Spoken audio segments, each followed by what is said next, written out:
Isang issue din kasi, hindi lang naman dun ginamit. May sinasabing, let's make use of these funds and put it in other government projects. Ayun ang sinasabi ng mga kritiko.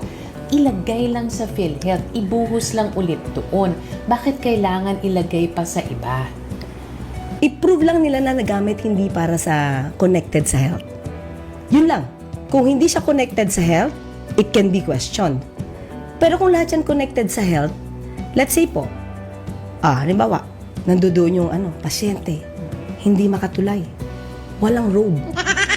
So, ito bang pondo na to, na napunta na sa National Treasury, paano kami makaka-reach doon?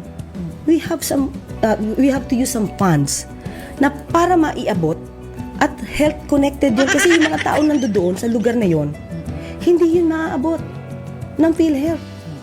So, kaya po ang pwedeng gamitin doon, maaaring gamitin yung accumulated revenues na hindi ibinabawal.